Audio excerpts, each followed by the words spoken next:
All right, in their survey, though, the results reinforce these three themes. And I'm reading you these directly from the report. When it comes to perceptions of ocean threats, the public tends to focus on those they can see and discount those they can't. So they focus on things like oil spills and what happened in the Gulf. And the problem we have with climate change and ocean acidification is we can't see them. And even with sea level rise, it's hard to detect things right now. Number two, the public holds on to misperception, the misperception that the ocean is ultimately indestructible, able to overcome in the long term anything we might harm it in the short term, including, it seems, spilling 5 million barrels of oil. Now, that's one I would question. Events, nature can deal with events. Even a 5 million barrels, still 5 million barrels still of oil. Nature has a lot more trouble dealing with climate effects, such as climate and ocean acidification. The third conclusion was that even when there is evidence to the contrary, America is seen by Americans as being a good ocean steward. And so it's all relative. This is Jerry Schiffel now talking. It's all relative. And I think in many ways we are good ocean stewards. We are among the best countries in the world in terms of how we manage our fisheries. But when you think about climate change and our use of fossil fuels, we fall way short there.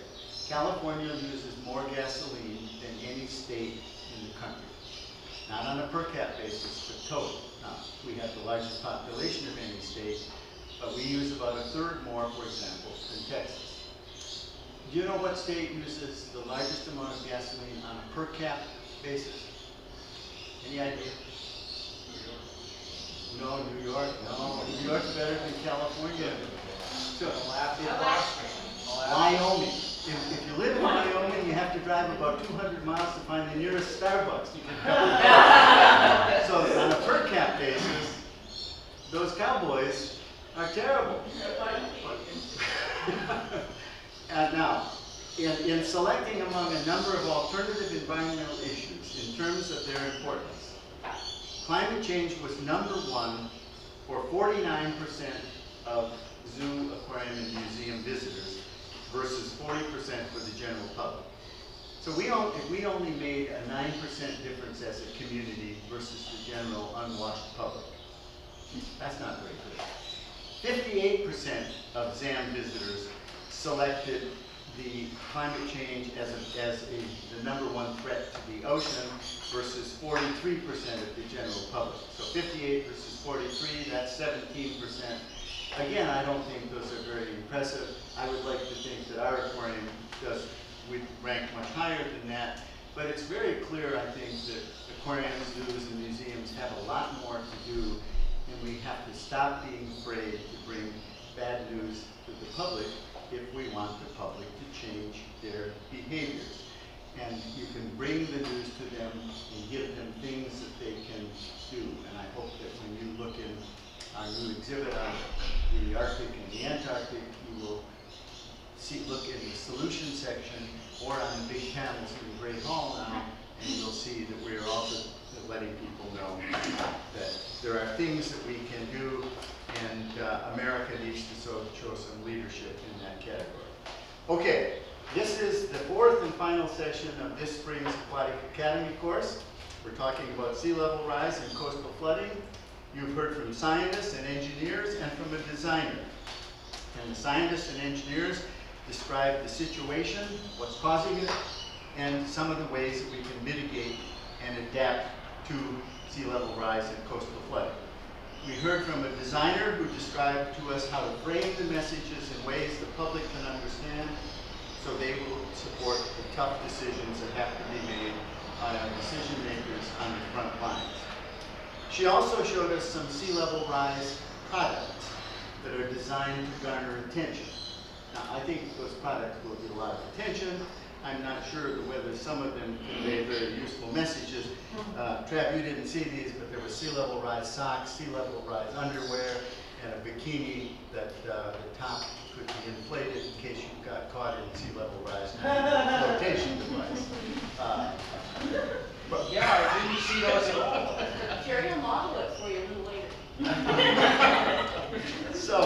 But tonight you're going to hear from someone who is on the front lines. And he's one of the people who has to make the decisions to formulate and set policies when the impacts of sea level rise and coastal flooding are really just beginning to be felt. And they're policies that the payoffs really won't become apparent probably for 10, 15, 20 years. He may have moved on to be a basketball star or something by then. And operating effectively in this arena, I'm convinced, requires a very special kind of person. The person has to be courageous, creative, smart, diplomatic, quietly stubborn, and one who can see around corners and beyond the horizon. The person really does have to be a visionary leader if you're going to deal with these troubling issues and make a difference. Will Travis, the executive director of the San Francisco BCDC, the Bay Conservation and Development Commission, is, in my opinion, the architect of what an environmental policymaker should be. I've known him for a couple of decades, and this is a case where familiarity bred growing respect and admiration. Trav has a bachelor's degree and a master of regional planning, both from Penn State University. I think he went there on a football scholarship to play for Joe Paterno. Joe Paterno at the time was only about 20 years old. He's about 80 something now. I'm not sure about that statistic, but Trav spent 12 years at the California Coastal Commission, tormenting people. Anybody who wanted a permit, he went beyond the call of duty to torment.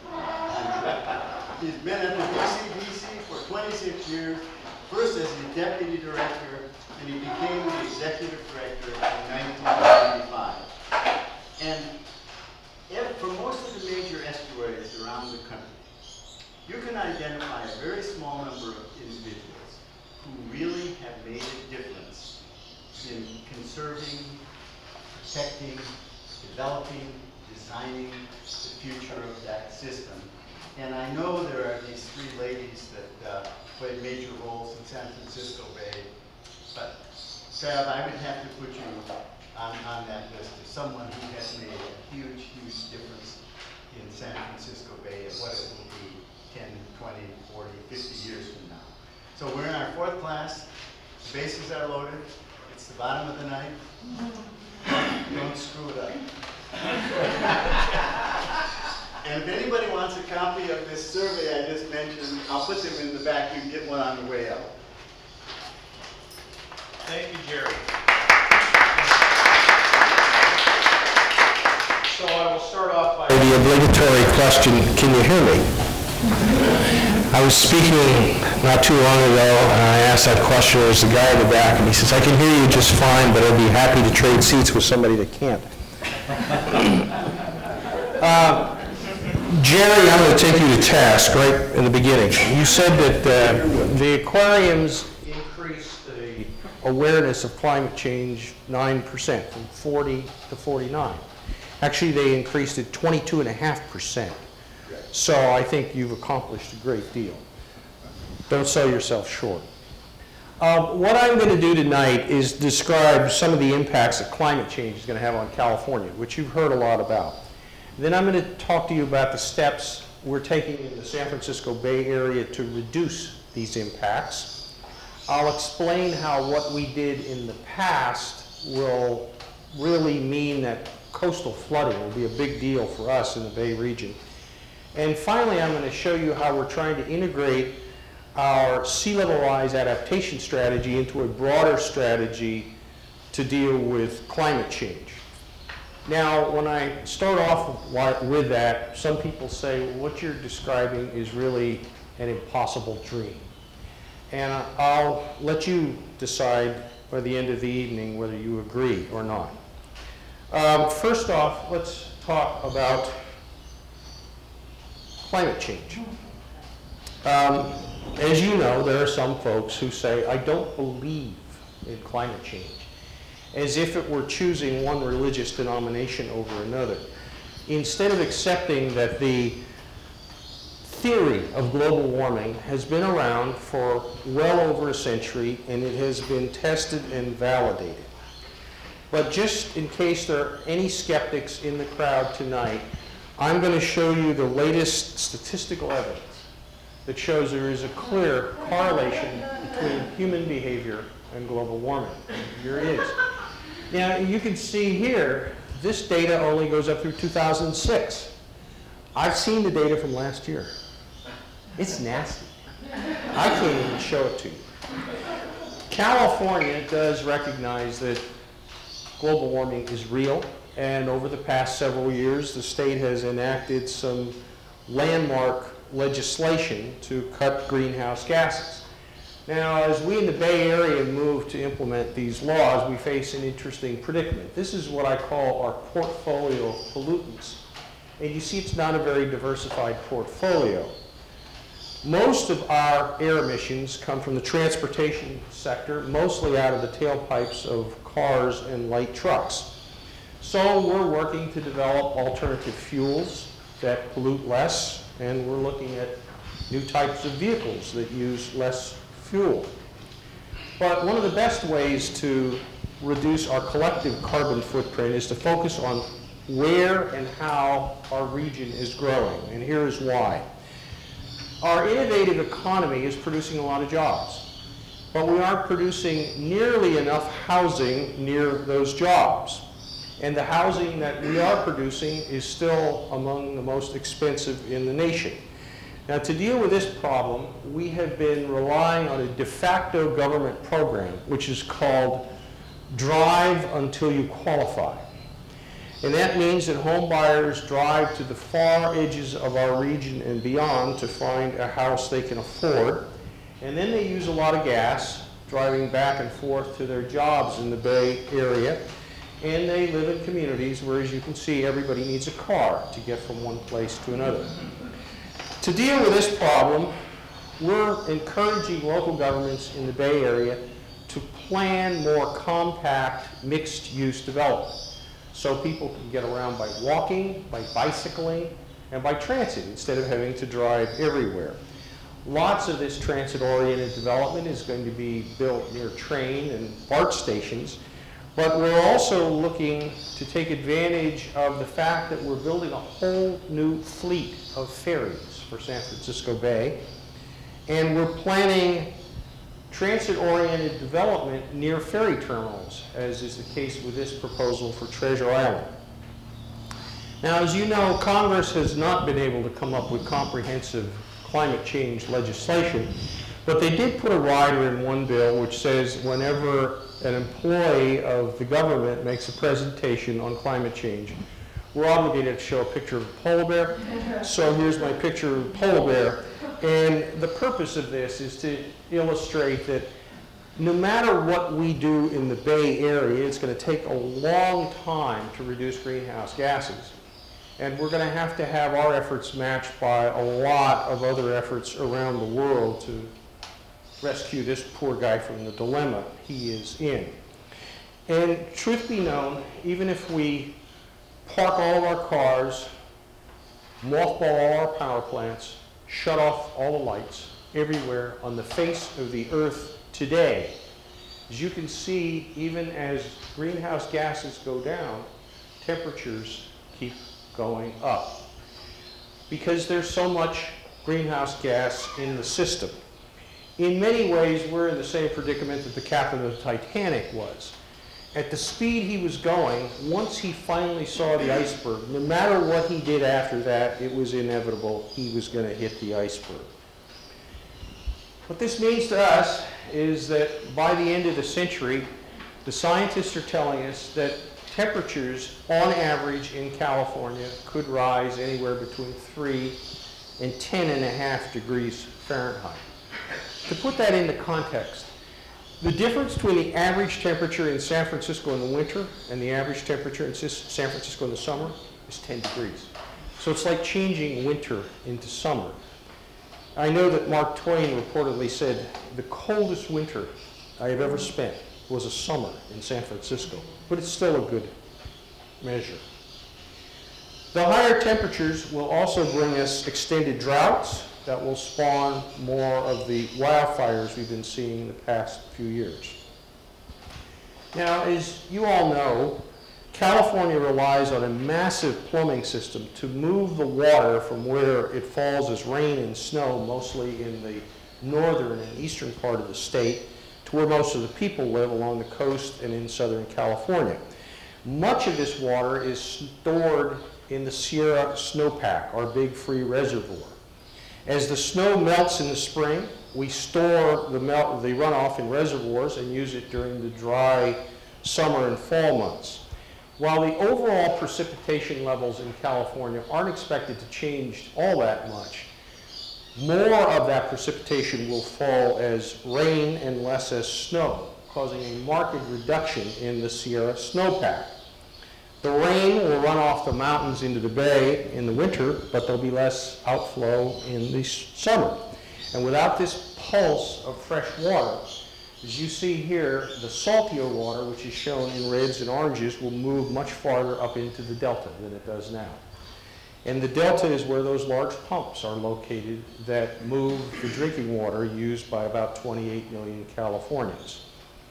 To deal with climate change, California is going to need an all-new plumbing system to collect, store, and move water around the state. But the climate change impact that's going to have the most profound effect in the Bay Area is sea level rise. And this is a chart of sea level rise in San Francisco Bay. Now, the most important thing to notice about this chart is not that the trajectory is going up, which it is, but look at the legend at the bottom. This is not a prediction. This is what has already happened. This is data from the 20th century. We've seen the bay waters rise about 7 inches over the past 100 years. We know this because the longest continuously operating tide gauge in the United States of America is at the Golden Gate, so we have 150 years of data. If we don't move quickly to reduce greenhouse gases, what will happen, and this is the chart, the portion of the chart that I showed you from the 20th century, you will see that sea level rise accelerates. So that by mid-century, we could be facing about 0.4 of a meter of sea level rise. That's about 16 inches. And 1.4 meters by the end of the century. That's 55 inches. Now, to understand why sea level rise is going to be such a big problem for the Bay Area, I'm going to tell you a little bit about the past. This is what the Bay looks like today. But if we go back to the early days of California, we see that the Bay was quite a bit bigger. The yellow around this map shows the extent of the surrounding wetlands at the time of the gold rush in 1849. By the 1950s, 1/3 of that wet area was gone. And it was gone for a very simple reason. The bay is shallow. 2/3 of it was less than 12 feet deep. So it was very easy to fill. Large parts of the bay were reclaimed for real estate development. There was a proposal a few years ago that, 10 years ago now, that Jerry and I were involved in, which would have filled 2 square miles of the bay for runways at San Francisco International Airport. Great controversial project. If you take the period between 1850 and 1960, 2 square miles of the bay vanished every year. In 1959, the United States Army Corps of Engineers did a study of bay filling. And their study included this map. And what the map showed is here's where the shoreline of the bay was in 1849, here's where it was in 1959, and out here's where it could be by 2020. The purpose of the Corps study was to show the economic benefits of continuing to fill the bay. But law of unintended consequences, this map was published in the newspapers in the Bay Area, and the public visually saw a future in which the bay would end up being little more than a wide river. And they didn't want that. So under the leadership of 3 women from Berkeley, who a journalist later described as being too naive to know that what they wanted to do was impossible, so they did it. They saved the bay. They convinced the California legislature to create this all-new state agency, the Bay Conservation and Development Commission, to stop the bay from getting smaller by regulating landfill projects. Now, although the legislature didn't know that it had done it at the time, they had created the first state coastal management agency in the nation. So we are the mother of them all, including the Coastal Commission. But the legacy is that the bay today is surrounded by about 240 square miles of filled land. If you want to know the trick to telling if you're on filled land, come to the San Francisco Bay Area and simply stand along the shoreline. If you're on flat land, it's highly likely you're on filled land because the natural topography was hills that came down into wetlands. And that land was filled, but it was filled just high enough to get it above sea levels of the past. So this legacy of filling is a great predictor of what future sea level rise will do to our region. And here, here are two maps. One shows what the bay looked like in 1849, and the other what it could look like in 2100 with 55 inches of sea level rise. And you see they look pretty much the same. So some people look at this and say, hey, this is great news. All that area of the bay that was lost to filling over the past century and a half, we get back. The bad news is we have built all kinds of stuff on that low-lying land, including stuff that is essential to civilization as we know it. Let me give you a few other examples. This is San Francisco International Airport. The light blue is 16 inches of sea level rise, dark blue 55 inches. You see, unless protected, the whole airport is vulnerable to flooding in the future. Bay Area folks look at this and say, simple, fly Oakland.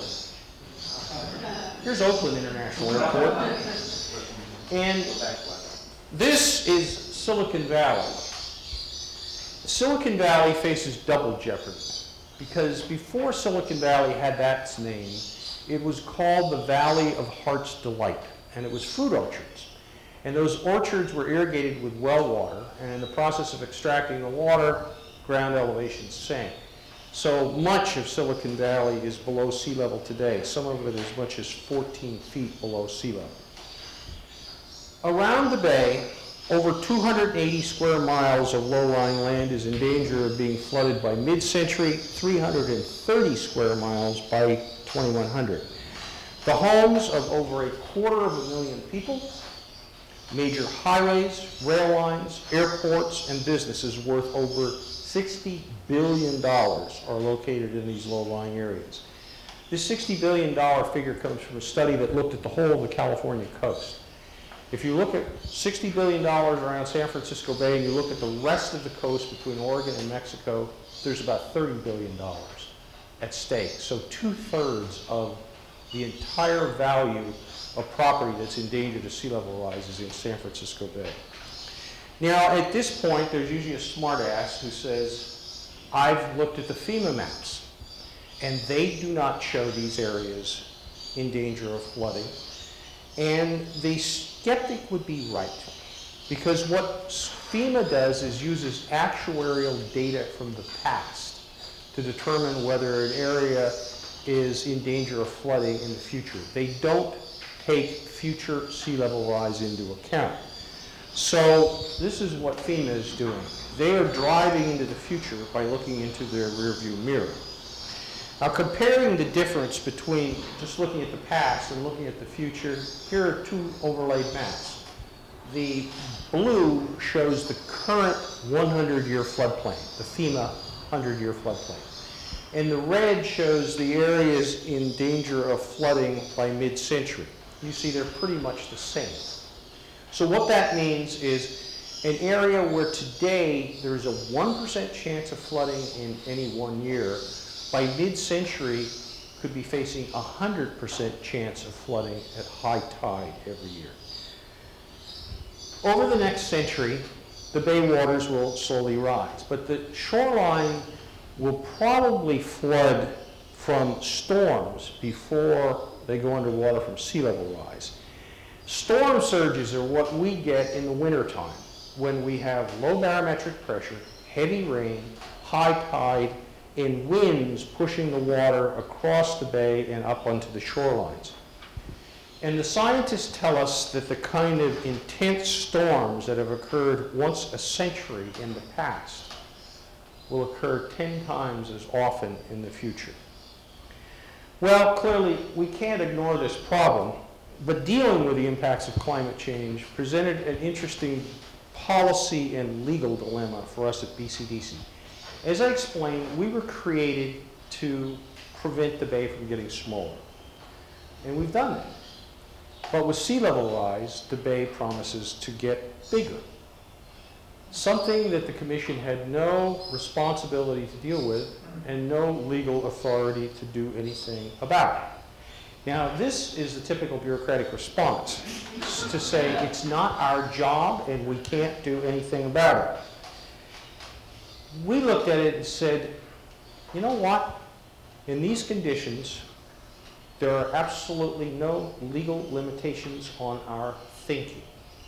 So that's what we decided to do. A few years ago, we did get a change in law that directs us to work with some of our partners on a regional climate strategy. But the law didn't give us any additional regulatory authority over areas that are in danger of flooding.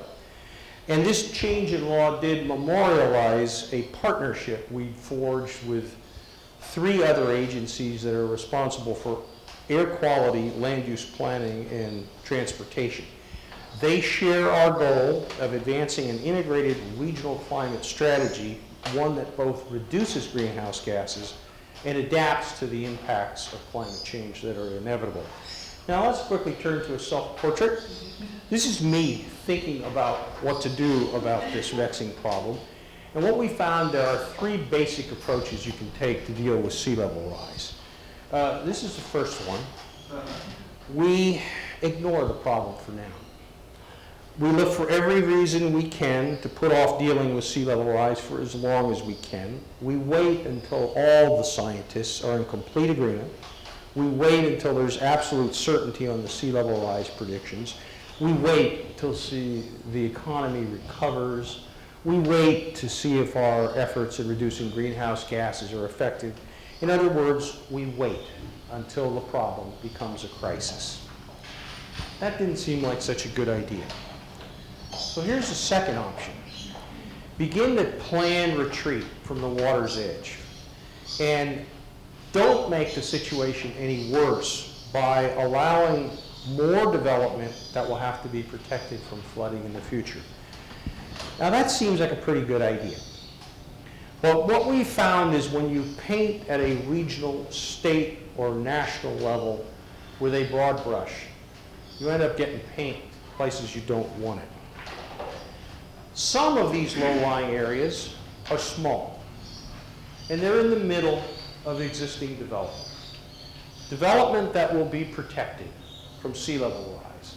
So there's absolutely no reason why we shouldn't allow infill development in those urbanized areas, those small sites. Some of them are big. They're so big, you can take sea level rise into account in your planning, and you can plan to deal with it. And temporary uses, like this proposal for accommodating the America's Cup for the next few years in San Francisco Bay, are something that is perfectly appropriate. Also, prohibiting development in these low-lying areas within the inner urban core of the metropolitan Bay Area would conflict with a regional strategy we're advancing to cut greenhouse gases. And as I explained, this strategy aims to reduce automobile driving by concentrating growth near transit, because that driving is our largest source of greenhouse gases. So this strategy calls for more development in the already urbanized core, not less, more growth near transit and ferries, not less, and more housing in that wonderful mild microclimate we have in the Bay Area, instead of putting it out in the Central Valley where it's hotter in the summer and colder in the winter. So heading for the hills doesn't seem like such a good idea either. And in the end, we decided on a third approach. which is much like triage in an emergency room. We'll have to decide which areas must be protected, whatever the cost, where we should retreat from the waterfront and focus on natural resource enhancement, and which areas deserve special, immediate, critical attention. And just in an emergency room, making these public policy decisions is not going to be easy. As we think about dealing with this puzzle of the triage process and putting it in effect, let's look at some of the challenges we're going to have to face. I was in New Orleans last week, and they call New Orleans the impossible city at the inevitable location. And I think you could apply that same description to San Francisco, to Silicon Valley, to our international airports. These are places that are simply too important to lose. So we will try to find ways of protecting them for as long as we can. Well, that means we're going to have to build levees. We're going to have to build a lot of levees. And we face a double challenge in building levees in the Bay region. They have to be big enough and strong enough to hold back rising seas and storms. And they have to be able to do it during an earthquake. In some places, we can retreat from the shoreline and focus on restoring tidal wetlands. Tidal wetlands are about as close to magic as you can get when you're dealing with sea level rise and climate change, because all wetlands are wonderful for flood protection. They soak up flood water and they absorb wave energy. So the wider the wetland in the front, the lower the levee can be in the back. Tidal wetlands do something else. They actually take carbon out of the atmosphere and put it in the ground. They sequester carbon. So tidal wetlands can be used both to reduce greenhouse gases and can be used as part of an adaptation strategy for those impacts of climate change that we can't eliminate. We're going to have to take a hard look at areas that have been planned for development, low-lying areas that have been planned but not yet built. Because unless these plans address sea level rise, it may be better to simply abandon it than to allow the development to be built and then try to protect the homes from flooding. Going back to New Orleans, the two things we learned from Hurricane Katrina are, first, do not build below sea level. And second, we have to figure out how to build in those areas that are not below sea level now, but may end up that way in the future. Well, to accomplish this, what we want to do is encourage innovation in how we plan and build in areas that are vulnerable to future flooding. Planning to accommodate sea level rise is much like planning to deal with earthquakes. When we learned in the Bay Area that we lived in a region that is riddled with earthquake faults, we didn't all move away. Instead, we turned to the architects, the engineers, the scientists, and the planners and said, how do we build structures that can survive earthquakes? We know that the bay waters will continue to rise. We just don't know how fast the water will rise or how high it will get. So we need to, again, turn to the architects, the engineers, the scientists, the planners, and said, how do we build around a bay that will surely get bigger? Well, some people have said, what we need are structures that we can quickly move out of the way as the waters rise. Others said, no, no, no, we need whole communities that float. But we were looking for something truly innovative, something that nobody had thought of before. So to generate innovative new ideas for adapting to sea level rise, we did something which is cheeky. We held an international design competition. Design competitions are events in which you offer a prize of a few $1,000s, and you get $100,000 worth of free advice over and over and over again. We received 130 entries from 18 nations. They were carefully evaluated by a multidisciplinary international jury of experts. We asked the jury, find us one grand prize winner. The jury concluded that San Francisco Bay is too complex and the solutions needed are too varied. So they ultimately selected 6 winners and 5 honorable mentions. They're all posted on our website if you're interested, and they are absolutely fascinating. We also had the benefit of a project funded by the Dutch government.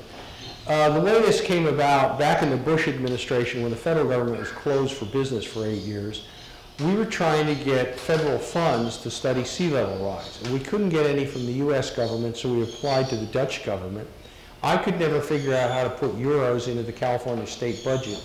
So what they did was they hired a consortium of Dutch consultants and universities who came to the Bay Area, evaluated our conditions, and offered their advice based on their hundreds of years of experience in living below sea level. They also looked at some ideas for better institutional arrangements for addressing climate change. And here's what we learned from that experience. You're a baby born in Holland. And after you get past the tough challenge of saying mama and dada in Dutch, you quickly learn that you should always be looking over your shoulder at where the North Sea is, because it is a constant presence and danger in your life. But you also learn as a child that your government will take care of the problem. You don't have to worry about it.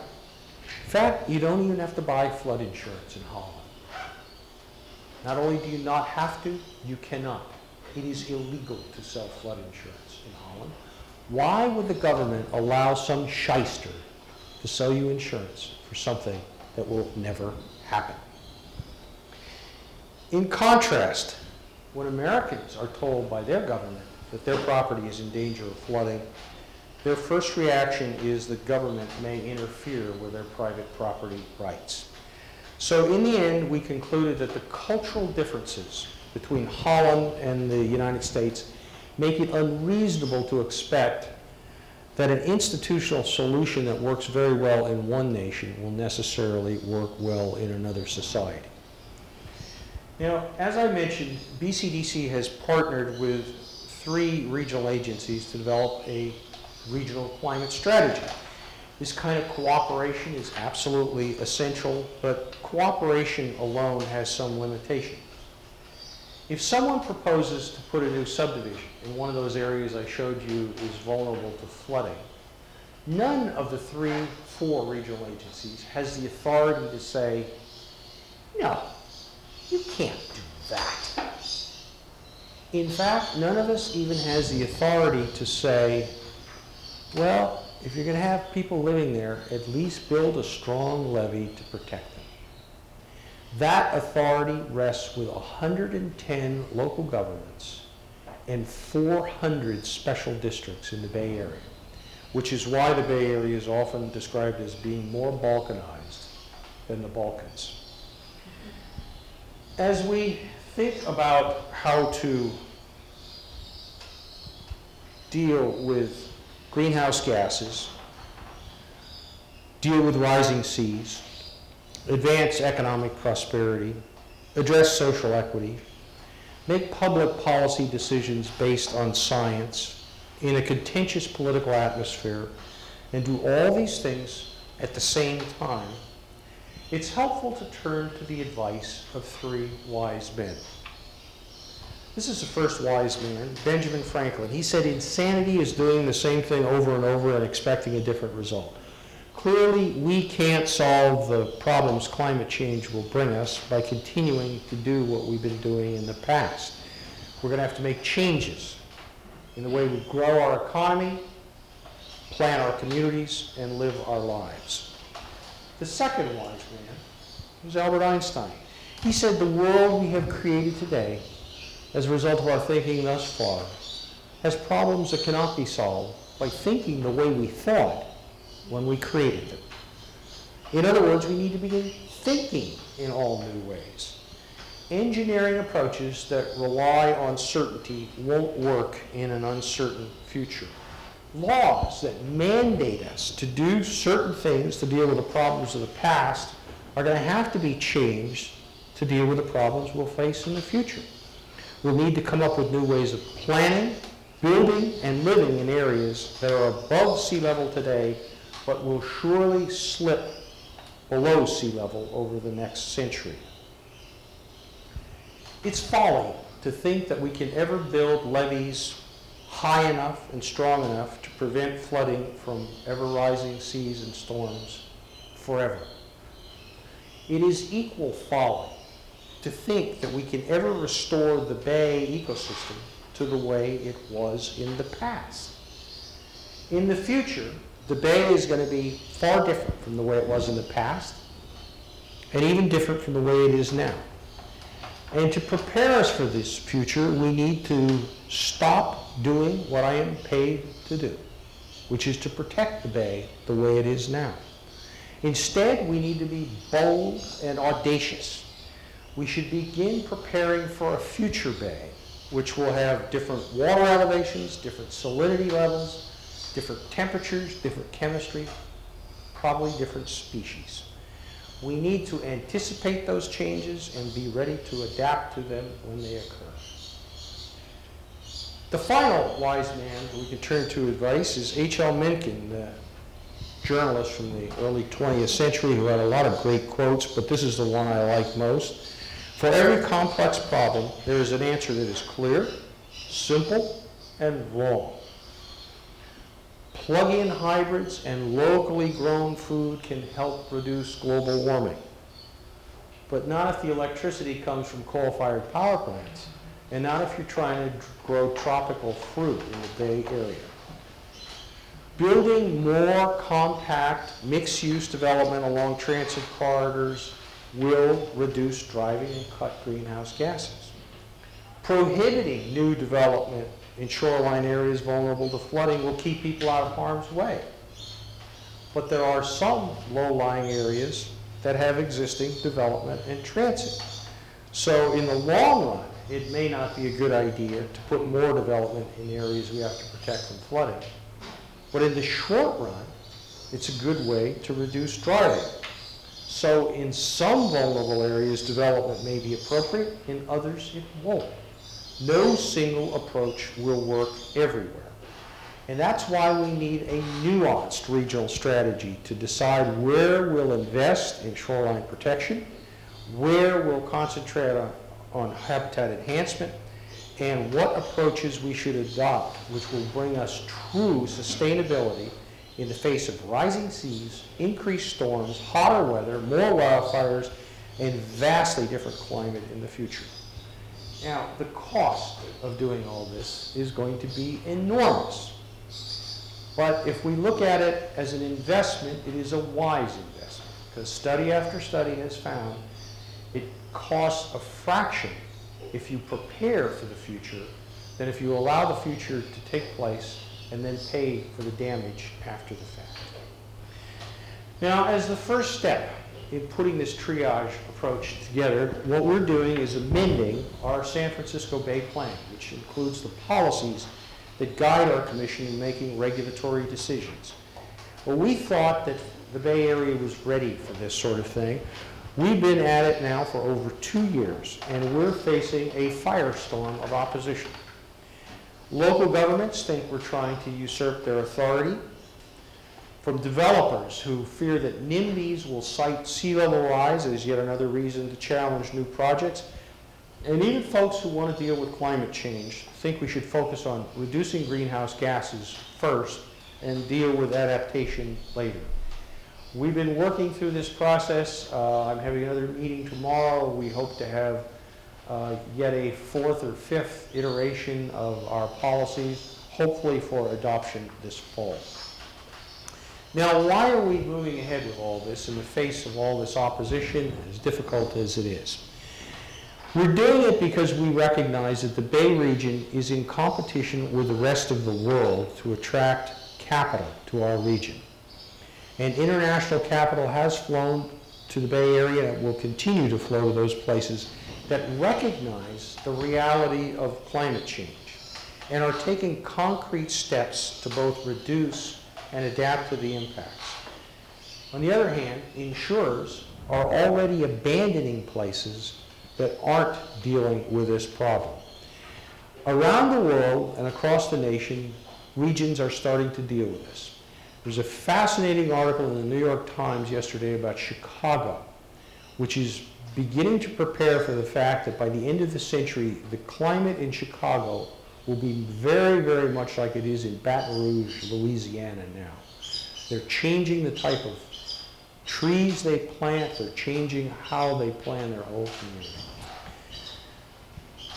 Back to the Netherlands, Rotterdam, which is already the largest port in Europe, dreams of becoming Europe's Silicon Valley. And the way they're going to do this is they are going to climate-proof the whole city within 10 years. Well, we already have the world's Silicon Valley in the Bay Area. We can't afford to lose it either to Rotterdam or to sea level rise. And to win this competition, we can't afford to ignore the threats posed by climate change simply because they're difficult or because economic times are hard. We know that what we do in the Bay Area is just a tiny fraction of what has to happen on planet Earth. But what we're trying to do is what we've done pretty effectively in the past. We leverage our impact by providing ideas that can be used around the nation and around the world. A half century ago, inspired by a map that showed an unacceptable future, our region realized that business as usual would destroy San Francisco Bay. So we found the conviction and the political leadership to save the Bay. We hope that our map, which doesn't show the future we're predicting, but rather the future we're trying to prevent, will again inspire our region to turn its back on business as usual. And once again, we need to find political leadership to deal forcefully with the rising waters of the Bay. The Bay region is famous for building coalitions between diverse interests, embracing innovation, and looking at challenges and opportunities. By again employing this approach, what we're trying to do is avoid the unmanageable, manage the unavoidable, so we don't have to deal with trying to manage the unmanageable. We're trying to both reduce greenhouse gases and adapt to the impacts of climate change that are inevitable. If we succeed, an integrated regional climate strategy won't be an impossible dream. It'll be a difficult, but ultimately achievable goal. I thank you so very much for having me here tonight, and I want to conclude by sharing with you the inspiration for all of this. About a decade ago, Jerry Schubel and I were at some event, and he said, you know, Trav, San Francisco Bay has been so altered. You shouldn't be trying to protect it the way it is. You should be trying to design it for the way you want it in the future. I thought that that was absolutely outrageous, but he was so right that it has changed my view of the world and has changed the way our agency deals with the Bay. It is a daunting challenge, but I thank Jerry for setting us off on the right track. Thank you.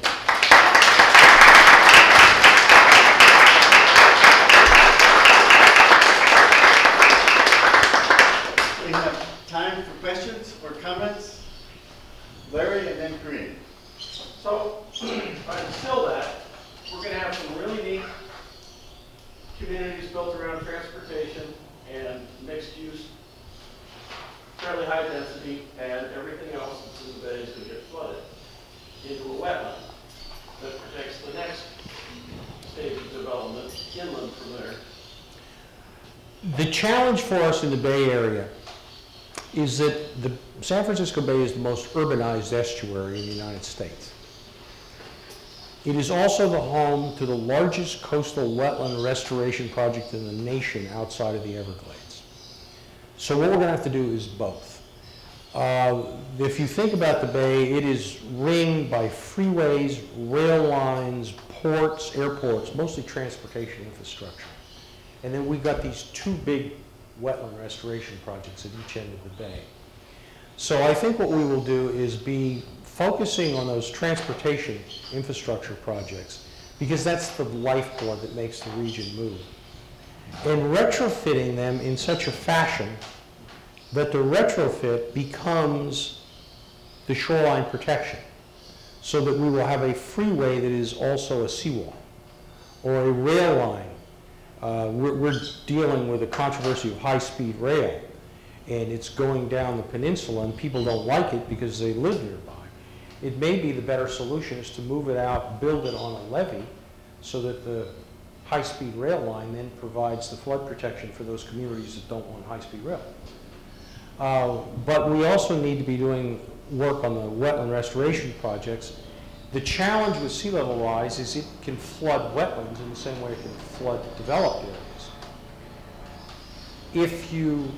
If the sea level rise is slow enough, the wetlands can rise. They can keep up with it. You have enough sediment, enough decaying material. But if they can't, you need a place for them to move upland and inland. That's harder because, as I say, the whole Bay Area is already urbanized. But we're going to try to do both. And the other piece of the puzzle in all of this is what we do with the Bay Delta, since it's the future of California, since we get half of our water from it. And we once wrote a document a few years ago called All Roads to California's Future Pass Through the Delta. And then the subtitle was, we're betting on a faulty system. I forgot, something like that. But say a word about the Delta, because again, that's an area where one of the rapidly growing in terms of housing is below sea level. It's protected by thousands of miles of levees that are worse than those that in New Orleans before Katrina. Yes, as I've described this difficult problem for the Bay Area, the Delta is many, many, many times more complex. Because the Delta is many things to different people. For water users in the Central Valley in Southern California, the Delta is a broad, leaky ditch. And if you could just find a way of getting the water through it faster.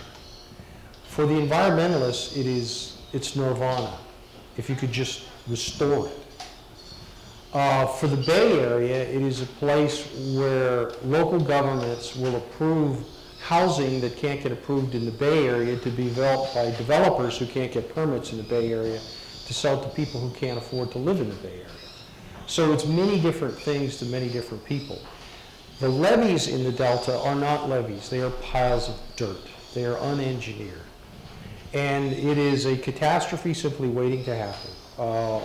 We have one minor earthquake. It can shake those levees loose and blast a few of them away, and it's going to be like this sump pump sucking the Pacific Ocean into it.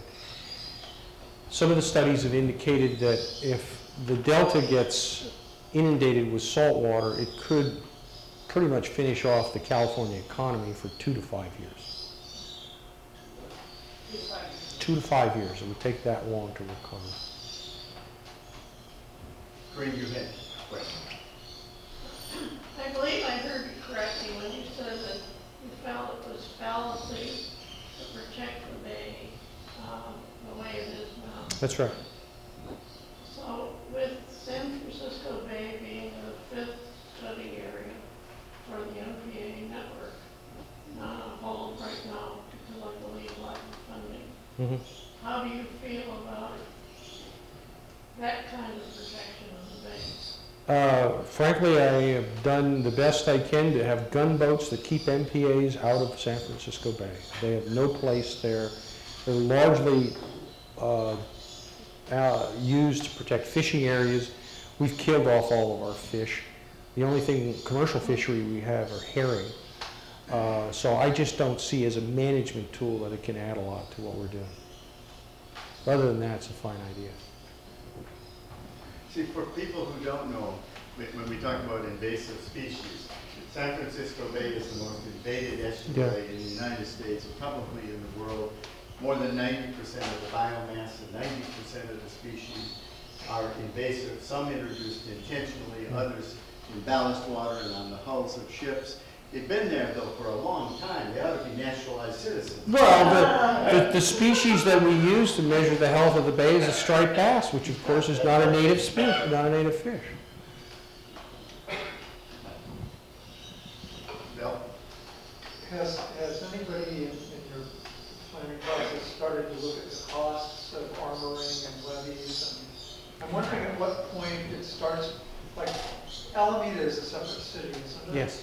I'm wondering if the cost of putting levees around Alameda would bankrupt the city. Yeah. Oh, without doubt.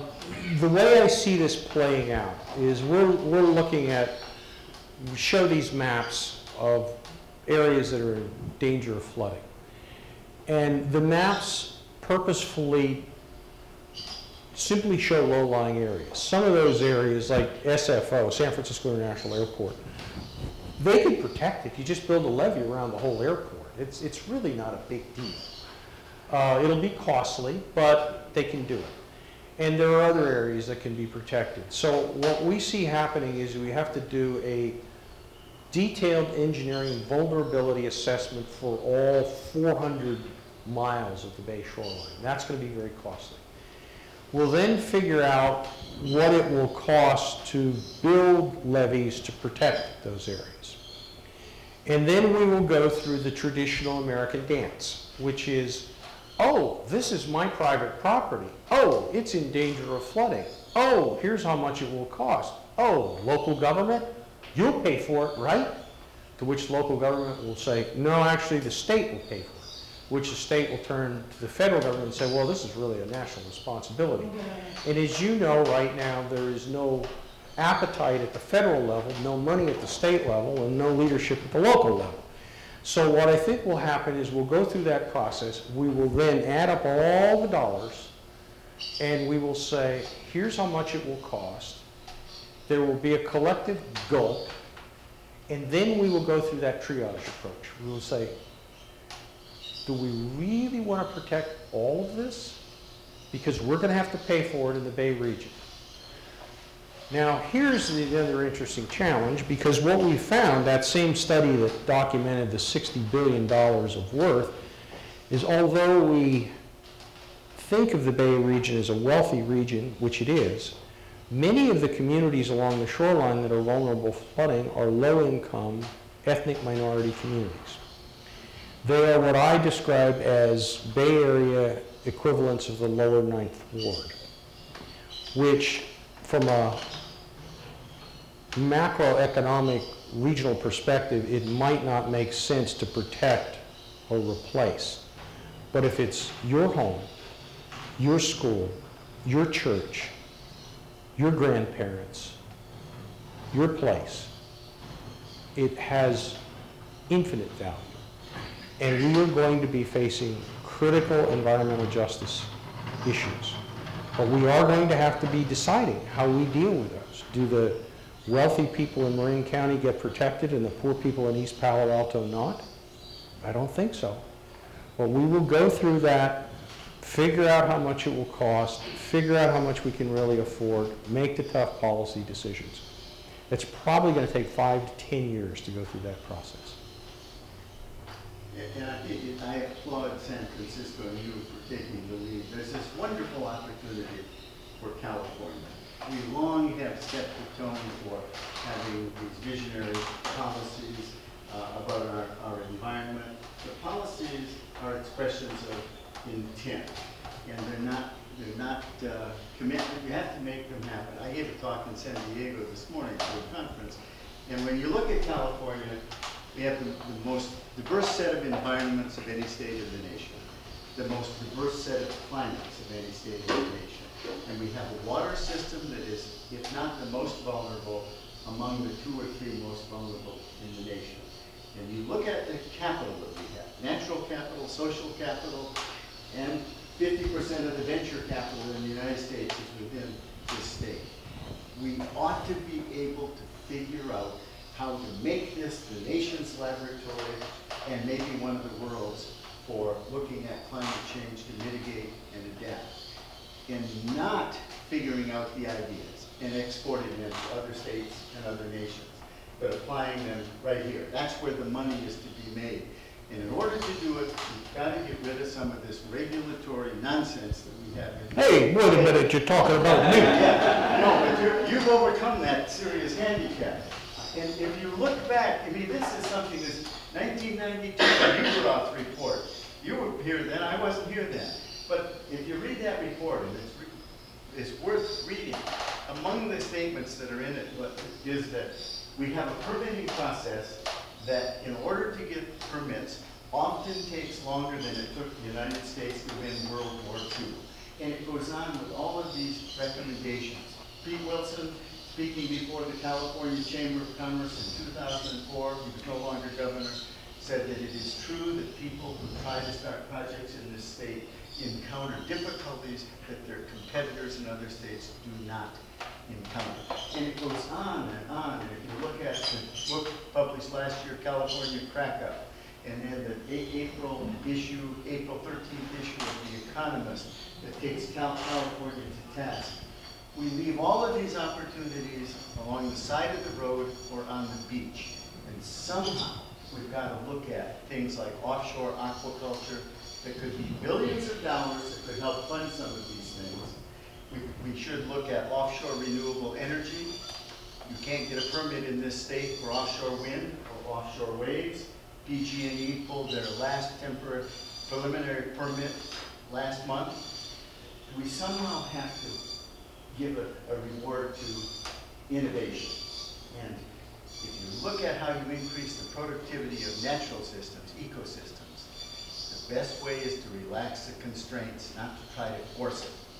And the same is true of social systems, and if we would just relax some of these constraints, I think it would be quite remarkable what this state could accomplish. And nobody wants to look at offshore oil and gas, and maybe we shouldn't, but there are 10 billion barrels of oil and gas off our coast, worth $1.65 trillion in 2007 dollars. And this state, for the last several decades, has had a remarkable record of managing offshore oil exploration and exploitation. And it's done for the California Lands Commission. It is a model that has been proposed for the Gulf of Mexico because it's adequately staffed, adequately funded, and there are third-party audits of every offshore rig. We're so afraid of stopping bad things from happening that we do not allow good things to happen. And somehow, that's why I think it's really important what you guys are doing. Somehow we need to shake this up. Larry and then Roy. Sorry. So, San Francisco Bay and the Delta, has anybody looked at the cost of a 6-mile dam and 8 miles worth of very high-speed locks, and another 24-mile dam to save the Delta, and just pump what you need? Or use a low-head dam underneath the Golden Gate Bridge to power the city? Well, we actually I mean, just plug it. we have looked at it. We have looked at that. Well, it has to be locked. The natural, I think you look at that map of San Francisco Bay, and you've got that little narrow opening at the Golden Gate, and you say, simple solution, you put a dam in. Well, that's true. But you got to put 2 dams because the water's going both ways. You have to put a barrage in. And then you have to put locks in it because you want the port system to continue to operate. We actually explored putting tidal generation in there. Surprisingly, this is counterintuitive. You have that, the amount of water going out the Golden Gate every day is about 7 times the volume of the Mississippi River. You think about that with the floods. It's a lot of water. Water is going in and out. 22 hours of the day, it's pretty much slack tide. So you really are only generating electricity 4 hours a day. And it turns out it's just not feasible. building the dam is a challenge because when you build a dam, you got to build it dry, which means you have to relocate the Golden Gate. That's a tough job for even a short period of time. And the rough costs of it are about the same as the Three Gorges Dam in China. And it would wipe out the entire ecology of the bay. It probably would be about as expensive to armor the entire shoreline of the bay as it would be to put that dam in. Now, having said that, one of the interesting proposals that came in the design competition was not a dam at the Golden Gate. It was a curtain. It was a flexible curtain that would lay on the bottom of the bay. Because as I told you, sea level rise is a problem, but we're going to get hit by storms first. And king tides are what we had a few months back, where you have a normally high tide. And those are the tides that cause the damage. So the idea with this curtain is you would simply lift it up when you have that really high tide. And you chop off the high tide and the damage from that high tide, the tide goes back down, you put the curtain back down. In a design competition, the jurors don't know who has put the proposal up. And there were probably half a dozen proposals for something at the Golden Gate. So what they do is they tend to look at both the idea and how it's presented. And this one was presented really beautiful. And they said, that's one of the winners. So we turned it over, we looked at the number, we looked then, we had the card catalog and said, well, we'll call the winner. And one of my staff looked at it, he says, that's a familiar phone number. He says, I've seen that phone number. Dials it. Skidmore, Owens and Merrill. It was done by Craig Hartman, who's the guy who did the tent I showed you for the America's Cup. He's the architect of the San Francisco International Airport, the terminal there. And he had not only done the design, they had done all the engineering work. It's feasible to build. So I think those are the kind of innovative things where the first reaction is, well, build a dam. No, it's not a dam. Let's look for a different way of handling it. So I think there will be innovative solutions. I'd like to debate Jerry on what he just said, because although he's right, he's wrong. And the challenge with innovation is we have a regulatory system which is based on certainty. Here's a property line, here's what you can do, here's what you can't do. And to put innovation into a regulatory system is very, very difficult, which is, well, we'll let you do it and we'll see if it works. And innovation, in order to be effective, you have to accept failure. You have to experiment. Say, what did Thomas Edison say to the guy who says, you've tried 400 or 500 things for a filament of a light bulb, aren't you getting discouraged? He says, no, I know 500 things that won't work now. And that's the challenge that I'm facing, is how do you take a regulatory system that is based on absolute certainty and allow for experimentation, because that's what we need. And I would agree with you. We have to do it. And we talk about adaptive management. We know no more do adaptive management in this state or in this country than I could play for the Lakers. We like to talk about it. Yeah. Yes, sir. One comment, one question. I'm not leaving. I'm just going to go get some water. Okay. Well, actually, I'll walk over, and depending on the question, I may keep going. Because I support Jerry. Here's that we know that on drilling in California inside the state, they have just passed new requirements that's going to delay that process 5 years. 5 years now. All they need to do is change it to take a piece of the action and use it on the bay. I don't know what's that? Well, what I'm saying is, instead of delaying oil I'm not talking about offshore, I'm talking about onshore. Delaying them 5 years, charge them a tax of some nature on this thing, or some type of royalty on this, so that they can do it fast They will pay you and kiss you on both cheeks.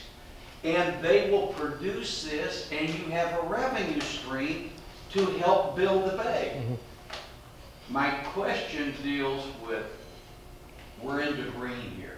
I'm for green, but we need carbon credits. What about the idea of taking the carbon credit on your freeway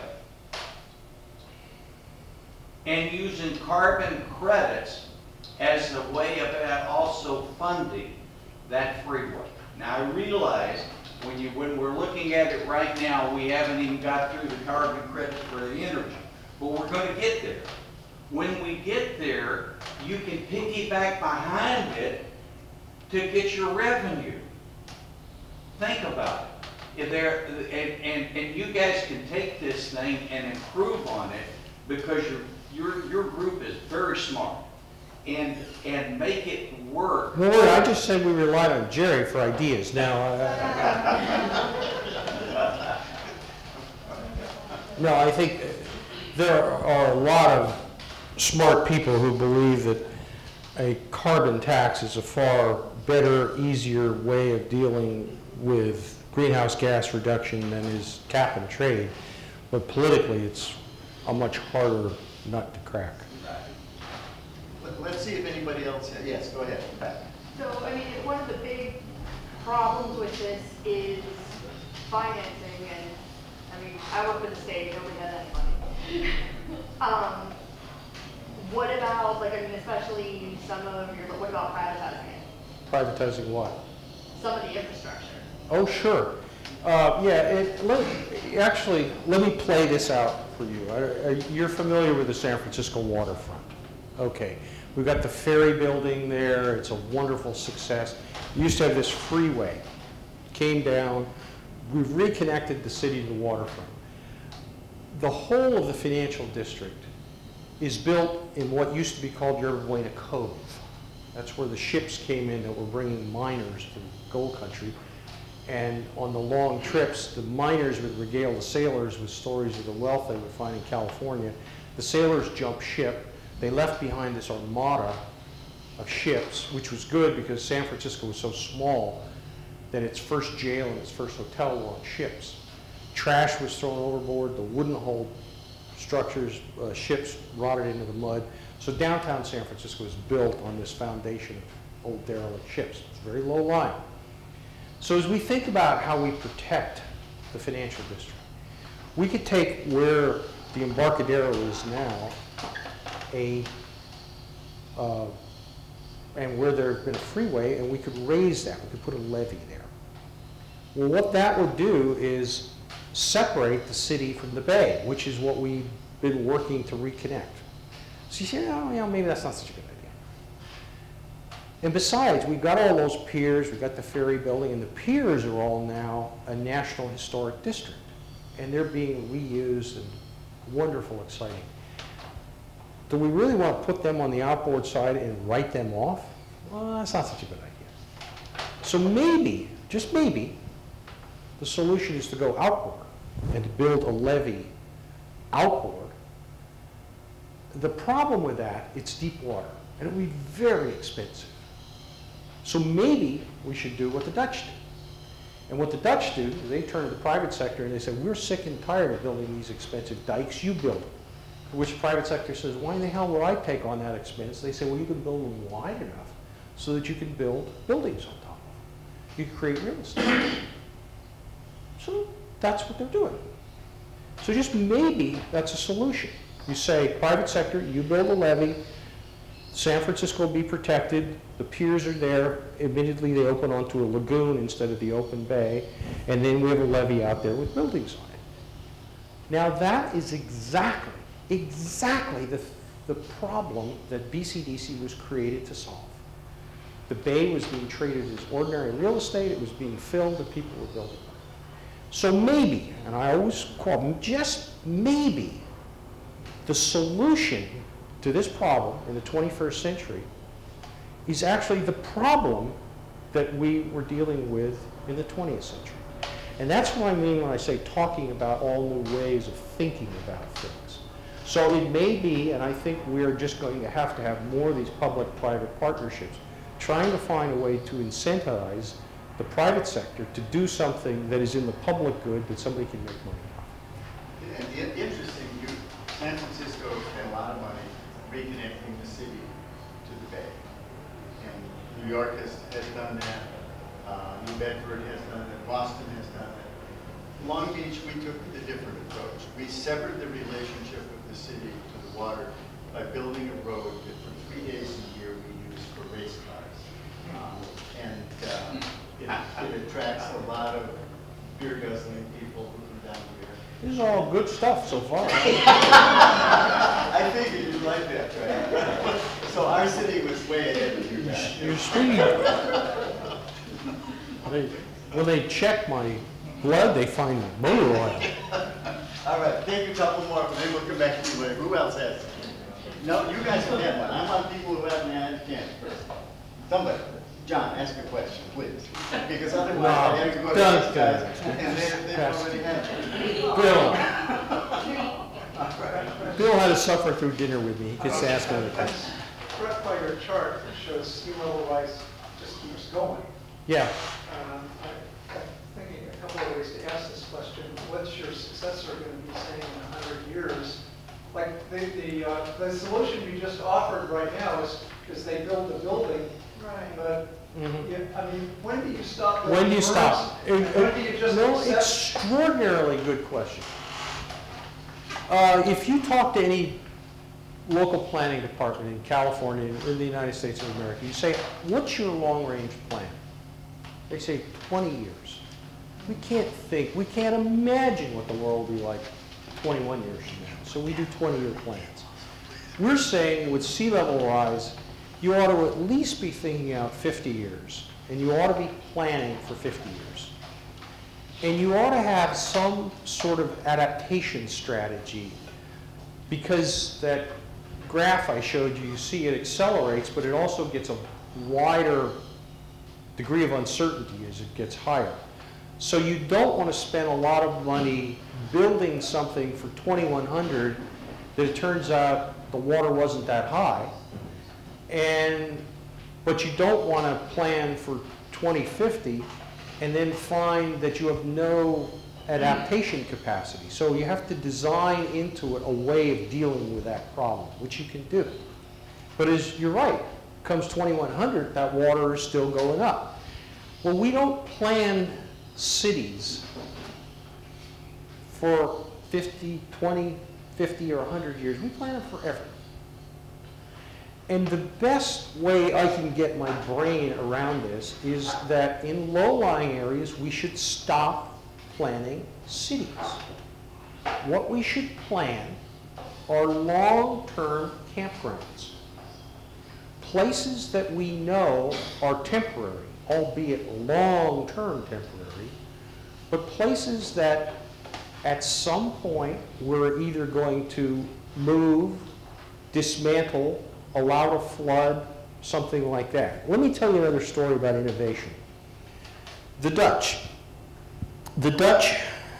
have these levees along the coast, and they had a low-lying area, an agricultural area, and they wanted to allow a city to grow into it.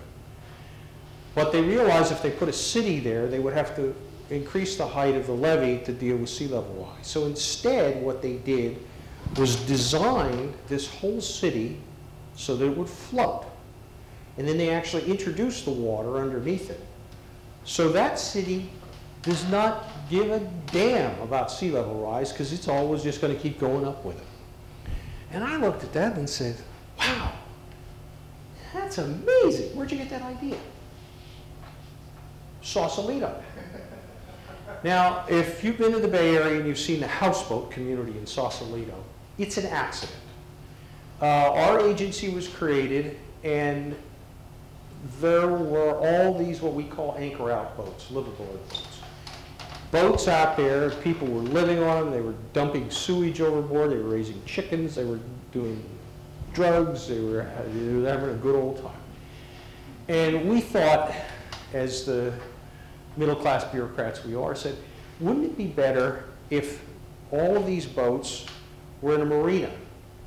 So they could be hooked up to water and sewers, and it would just be a better life. So we said, that's great. So some developers came in and we approved 3 marinas for these liveaboard boats. Now, either out of lifestyle choice or because these people didn't want to pay the berth fees, they didn't move in. So here were these marinas that could accommodate boats, but there was nobody wanting to come in. I overstated. A lot did move in. So entrepreneurs came along with this idea of they would make floating concrete hulls. In essence, they were concrete basements that floated. And they would put these things in these slips, and then you could build a suburban house on top of it. So I like to describe it as we approved 3 communities for hippies, and we ended up with 3 communities of yuppies. So what you see out there was something that was never to be and was designed to deal with a different problem. But the Dutch came in and looked at it and said, well, they didn't know any of that history. They just saw these floating things and said, what a perfect solution for sea level rise. So again, this is where I say we need to think in new ways and look for innovative ways of dealing with these sorts of problems. See, I want to add a footnote to that. That's why if we're going to encourage things happening in the ocean, like aquaculture or renewable energy, or not only wind and waves, but growing seaweed, produce biofuel. The Air Force is interested, the Navy's interested, because they are the 2 biggest users of gasoline in this country. We as a state, we need to set environmental standards very high, but we must not specify the technology by which we will achieve it. That's right. We all like to applaud the Clean Water Act, and it did a lot of very good things. But when it specified that thou shalt have secondary treatment, it froze technology development for the last 40 years, and nothing in this country has happened. Set the standards high, don't specify the technology, let the entrepreneurs do that, and if they fail to meet the standards, throw the bums out. That takes courage, but that's what we should be doing. Yeah. What I found, the regulated community wants 2 things. They want certainty and flexibility. That's where the challenge comes. Larry, nice short one. Okay, certainty, flexibility, pay for permitting, use the funds. You just described the FDA. The FDUMA is a user fee. The FDA charges you to investigate your medical product, a drug, or device. It's a huge fee. And for that, you get it done quicker. Just like what you said about your oil. And that funds the rest of the FDA, which allows them to be quicker and have a little certainty. I mean, you know, there's horror stories about it, but it's actually, as far as the government agency goes, it's pretty basic. Yeah. That is a decent model. Jerry and I were talking at dinner, and one of the problems with the ocean management is to some degree the environmentalists say, well, what you're doing is condoning the use of the ocean for things that it shouldn't be used for. The notion of charging people extra to get good government service, that kind of appalls me. Everybody ought to get good government service. Right. But the America's Cup is coming to San Francisco Bay, and one of the things I learned, Larry Ellison didn't get as rich as he got by being a nice guy. They want things done fast. So we said, fine. So they are paying, in essence, to have people on my staff who are devoted just to their project. And I think that's perfectly reasonable. 40 years ago, I wrote a paper on zoning Chesapeake Bay. 40 years ago. Almost got me fired. And because the ardent environmentalists who love the Chesapeake Bay, and so did I, and still do, argued that if you allocate space to a human use, you are legitimizing that use. And I said, that's right. And that's exactly what coastal and marine spatial planning does. It allocates uses to humans in ways that keeps them in areas where you can manage their impacts and you do not degrade the environment.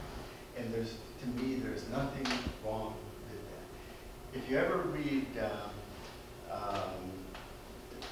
just lost his name, he's the environmental writer for the New York Times, Andy Ripken. Go look, read his blog, April, I think it was the 13th, might have been the 29th of this year. He's an amazing writer. He said the two phrases that guided the environmental movement throughout the entire 20th century were, woe is me and shame on you. And he admitted that he had been seduced by those two phrases a number of times, but he realizes in the 21st century how wrong he was, and that we need to figure out ways to deal with the environment in a much different way, a more innovative way, because we are, after all, the dominant animal on the planet. And so let's figure out how to accommodate human uses in a way that will not destroy ocean, coastal ecosystems. And I think we're smart enough, clever enough to do that if we just could take the shackles off. We're going to take one more. Anybody have? Yes, go ahead. Okay, when it comes to your suggestion of working like the FDA, if you pay more, you get it done faster, doesn't that have a huge potential for really just quashing their innovation because your innovation, because the broke upstart who has no money can't pay for that, and that's part of why there's a lot stalled in the FDA of certain things that aren't getting done because they're not going to make money, and the people that have the ideas don't have money. It's a sliding scale, or there are outs for that. There's gates for that. Okay, I'm not going to discuss the FDA because I'm just saying that there is gates. It's not trivial. It's the smallest gate is $500,000. But if you're going to make a medical product, you can come up with $500,000 or don't be in the game. I mean, that is reality. But especially environmental ideas, so much of it comes from the bottom. So much of it comes from people who are in the first 10 years of their career and just have huge ideas. But that's the difference between creativity and innovation, I think, though. And many of the most creative people are in colleges and universities. That's what they get paid to do. Or they're in think tanks. They're not very good at innovators. Innovation is when you take an idea and you bring it to the marketplace. And you rarely do that on your own. You get venture capitalists, and the problem in this state is venture capitalists won't invest in these kinds of environmental ideas because the regulatory system lacks transparency and predictability. And you're not going to get somebody like Roy to invest $20 million in an offshore aquaculture operation if there's no guarantee you'll ever get the permit. And even if you get the permit, there's no protection that will keep you from being thrown out. But that's what I'm saying. If you're putting this caveat on, okay, you can throw $20 million in this agency and they'll push you through. I think it cuts off your transparency to anybody besides that company. No, they're different. Roy wants to give the benediction, and then go ahead. Mr. Travis, I am very impressed with what you've done. I'm sure the whole group is. Let's give him a big round.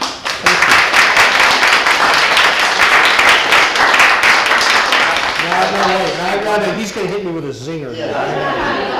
I'd like to say just one other thing. You're really thinking out of the box. We need to have more people in the government that thinks out of the box, because we all agree, or at least many agree, we need the environment, we need the green, we need it all, but we've got to be creative, and you're very creative. Let me close by saying something, and we joked about this. We like to say the most important word in the name of the agency, San Francisco Bay Conservation and Development Commission, is and. We want to have environmental protection, but not at the cost of economic prosperity. We like to see economic development, but not at the price of environmental degradation. We try to do both. We try to balance, but we try to achieve both objectives in everything we do. I think one of our challenges is we have, and I was joking, Peter Douglas from the Coastal Commission and I were on a panel, and I said that, and he got up and said, I'm Peter Douglas, I'm the Executive Director of the California Coastal Commission, and there's no and in our name. We have environmental protection agencies, we have an economic development agencies, we have an agency that's responsible for this. We don't take a holistic approach. And it's very, very, very difficult to do. It's a lot easier to be that bureaucrat that says, my job is to make sure that the drugs are safe, not to try to get the drugs to market as fast as we can. There is an and in the FDA. Well, that's, I was using that example, but I think for the most part, we have stovepiped agencies, and we need to somehow, dealing with the problems that we're dealing with in the future, we have to take a more holistic approach. And government, for all of its faults, is probably the most risk-averse entity we have. In government, you get to make one mistake and you're fired. And you see this happening all the time. So somehow the kind of innovation that we embrace in the private sector, we need to allow government to experiment and to fail. And I have not found a way of doing that, except in my case, as I joke, I work for a 27-member commission, so I have the safest job in state government. Because in order to get fired, I have to piss off 14 people all at the same time. And it's tough. At any one time, half a dozen would like to take me out and hang me. But as you go from 6 to 7 to 8 to 9, they either forgive or forget. So that's why I've been there as long as I have. And the other thing is, I'm vested in the PERS system. So the worst they can do is make me retire. So thank you all for your time. I want to just say that before, I said at the beginning, he's my archetype of what a decision maker, a policy maker ought to be, and you are. I think you do a fabulous job, Trav, and partly maybe I feel that way because he once listened to me. My wife doesn't listen to me. Adina doesn't listen to me, and at least one time, once in my life, somebody. Maybe coffee. Maybe I'm in trouble. And we're going to go to the Science on the Sphere because Trav wants to see that and see it. If any of you want to see it again, you're welcome to join us